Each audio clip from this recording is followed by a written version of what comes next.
What's up everybody, Kinetic here and welcome back to The Division. So E3 has come and more or less gone, and of course with it comes a huge amount of new information about existing and upcoming games. And this one was particularly overwhelming for me because there's some amazing new announcements and also just truckloads of new information for existing games that I have a lot of interest in. For example, Rainbow Six Siege, Ghost Recon Wildlands, and of course The Division. For The Division, they talked in a lot of detail about the upcoming Underground expansion. This is the first of the paid DLC expansions for The Division, but there's also going to be patch 1.3 that drops at the same time that will also include a number of updates and changes to the game.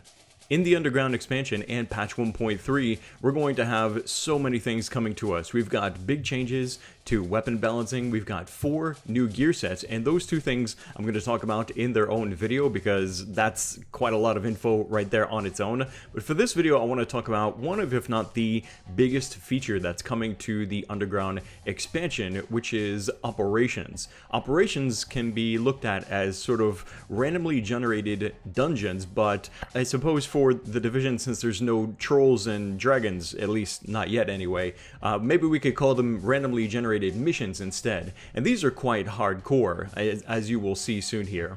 Randomly generated dungeons are one of the best features, I think, in any loot hunting game. They give near endless replayability for those that want to jump into a fun challenge, hunt for loot, and not have the exact same area and enemies over and over again.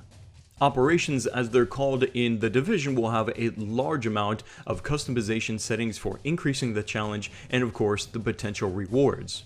Operations will give players a randomly designed underground area to explore and a randomly generated objective to complete while inside. You may be asked, for example, to find some missing JTF agents, kill some enemy factions, high-value targets, or help restore power by activating generators.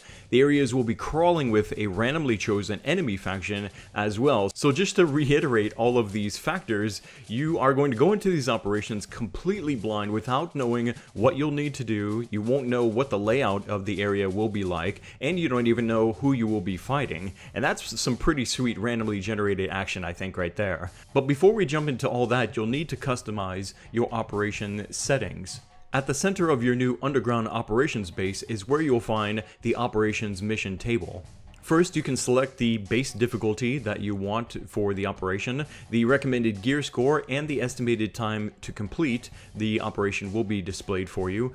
Of course, the harder the difficulty, the higher gear score will be recommended, and naturally, the harder the difficulty, the greater potential rewards upon completion of the operation.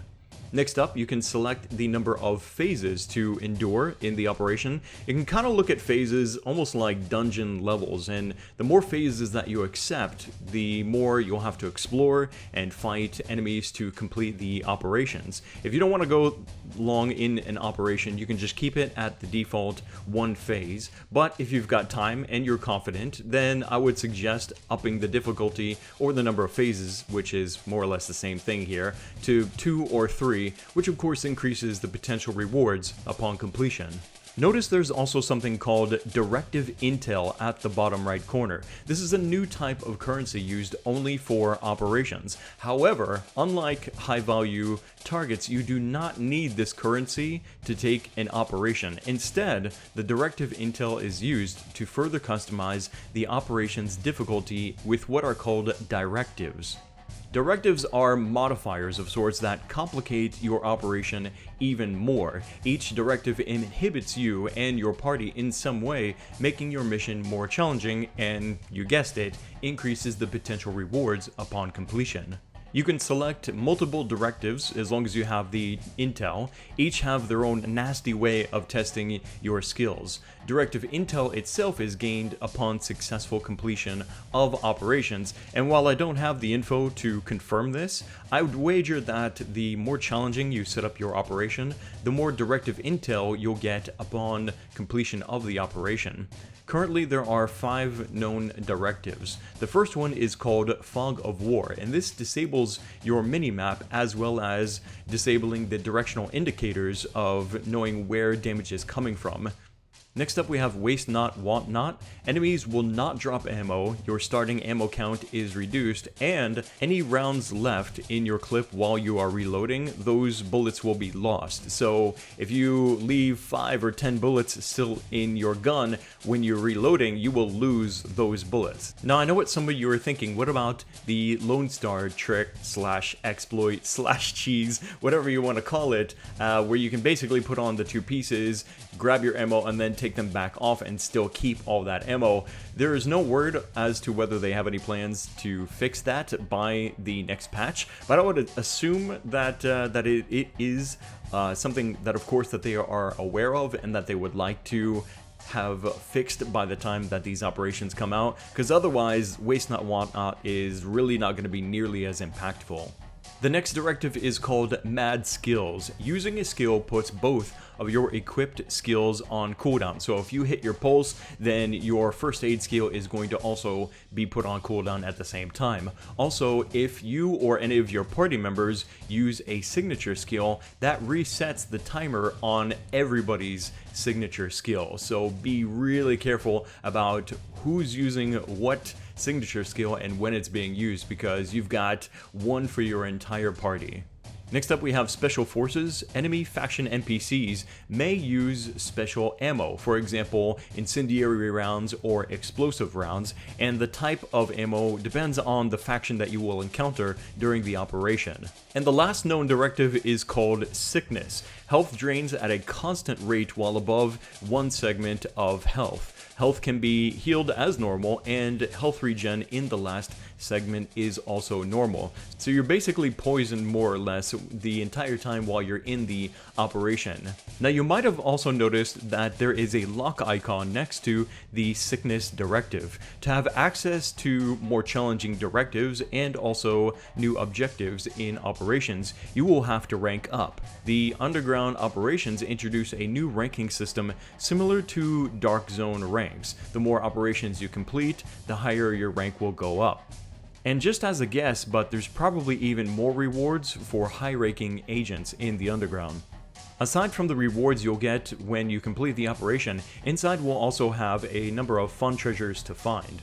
You might find a large loot chest with top gear score items inside. You might find crafting mat boxes like the ones you normally find around New York with high-end quality materials, and also Phoenix credits will drop off the corpses of your enemies and more. You gotta watch your step though, because you might also collect a few unwanted gifts. Operation areas will be potentially filled with traps, for example loose electrical wires, burning fires, bombs, and other nasty traps not seen before this expansion. If you're not careful, you might find yourself victim to these hazards in the middle of a firefight with the enemy, and if you wipe, it's game over. If everyone in your party goes down, the operation is considered a failure, and they drag your sorry body back to the base to start the operation all over again. This is what I mean when I say that these are hardcore randomly generated missions, because even just that, without even considering all of the insane difficulty settings that you can apply to these operations, the fact that if you wipe you reset, I think is pretty hardcore. But I really like that because I think that it encourages players to really put up the effort to make sure that they see the operation through properly. We're getting close to wrapping up the info that I have for this video, but one last thing that is definitely worth mentioning is that while operations were designed to be done in groups, you can go in with as few party members as you want. That's right, just like you can do normal missions like Lexington Event Center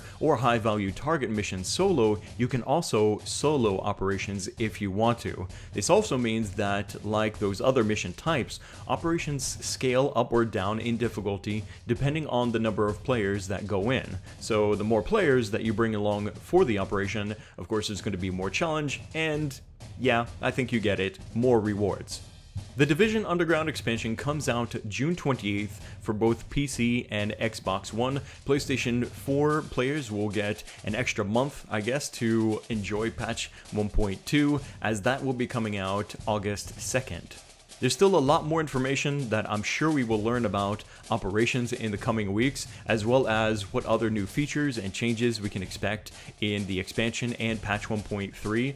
And as I said earlier, coming up, I'm going to have details on new weapons, the new gear sets that we have, the changes to weapon balancing, and a lot more.